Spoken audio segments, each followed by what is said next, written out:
ಮಹಾಭಾರತದ ಕರ್ಣನು ಅದೃಷ್ಟ ಮತ್ತು ವಿಧಿಯ ಆಟದಲ್ಲಿ ಸಿಕ್ಕಿದ ಸಮರಜ್ಞಾನಿ, ಬಲಿಷ್ಠ ವೀರ. ಆದರೂ ತನ್ನ ಇನಿಯರೊಂದಿಗೆ ಹೋರಾಟ ಮಾಡಿ ಯಾರೂ ಸ್ಮರಿಸದೆ ಆದರೆ ಎಂದೆಂದಿಗೂ ನೆನಪಿಗೆ ಬರುವ ವೀರತನದ ಕತೆ ಇಲ್ಲಿದೆ. ಚಿಕ್ಕಂದಿನಿಂದಲೂ ಕರ್ಣನಿಗೆ ಶಸ್ತ್ರಾಸ್ತ್ರಗಳಲ್ಲಿ ಎಷ್ಟು ಆಸಕ್ತಿ. ಆತನು ಅಜೇಯ ಅರ್ಥ ತಲುಪಬೇಕೆಂಬ ಗುರಿ. ಆದರೆ ಪರಶುರಾಮನಂತಹ ಗುರುನಲ್ಲಿ ಕಲಿಯುತ್ತಾ ತನ್ನ ಸೂಕ್ಷ್ಮ ತಪ್ಪಿನಿಂದಲೇ ಆ ದೇಹಾತ್ಮಾಸ್ತ್ರದ ಶಕ್ತಿಯನ್ನೇ ಕಳೆದುಕೊಳ್ಳಬೇಕಾಯಿತು. ಪರಶುರಾಮನು ಕೋಪದಿಂದ ಹೇಳಿದರು, ನೀನು ನನಗೆ ಮೋಸ ಮಾಡಿದೆ. ಬ್ರಹ್ಮಾಸ್ತ್ರದ ಜ್ಞಾನವನ್ನು ನಿನಗೆ ಮೋಕ್ಷ ಶಾಪ.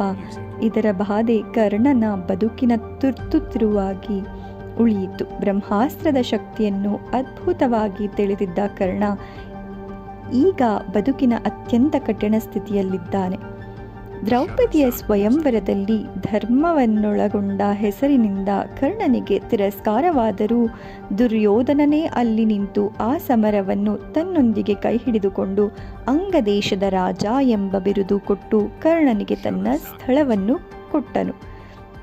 ಕುರುಕ್ಷೇತ್ರದ ಯುದ್ಧ ಭೂಮಿಯಲ್ಲಿ ಶತ್ರುಗಳಾದ ಸಹೋದರರು ಅರ್ಜುನ ಮತ್ತು ಕರ್ಣ. ಇದು ಕೇವಲ ಯುದ್ಧವಲ್ಲ, ವಿಧಿ ಮತ್ತು ನಿಷ್ಠೆಯ ನಡುವೆ ನಡೆಯುವ ಹೋರಾಟ. ಇಂತಹ ಕ್ಷಣದಲ್ಲಿ ಕರ್ಣನಿಗೆ ಬೆದ್ದಿತ್ತು ತನ್ನ ಅಂತಿಮ ದ್ವಂದ್ವ ಅರ್ಜುನನೊಂದಿಗೆ. ಆ ಕ್ಷಣ ಕರ್ಣನ ರಥದ ಚಕ್ರ ನೆಲದೊಳಗೆ ಮುಳುಗಿತ್ತು. ಆ ಕ್ಷಣವೂ ಬಂದಿತ್ತು. ಪರಶುರಾಮನ ಶಾಪ ಸತ್ಯವಾಗಿತ್ತು. ತನ್ನ ಶಕ್ತಿಯಿಂದ ಆ ಚಕ್ರವನ್ನು ಎತ್ತಲು ಸಾಧ್ಯವಾಗಲಿಲ್ಲ. ವಿಧಿಯ ಸಂಕಟದಲ್ಲಿ ನಿರಾಶನಾದನು. ಅರ್ಜುನನ ಬಾಣ ಅದು ಕರ್ಣನ ಕಡೆಗೆ ಬಂದು ಧಾವಿಸಿತು.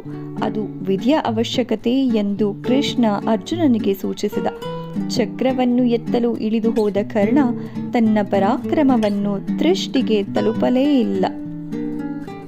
ಅಂತಿಮ ಕ್ಷಣದಲ್ಲಿ ಕರ್ಣ ಸಮರದ ನಡೆಯಲ್ಲಿ ಹಾಸೀನನಾದ. ಅಗ್ನಿಕುಂಭದಂತೆ ಹೊತ್ತುಕೊಂಡು ಆ ವೀರನ ಕೊನೆಯ ದಿನ ಬಂದು ಹೋಯಿತು.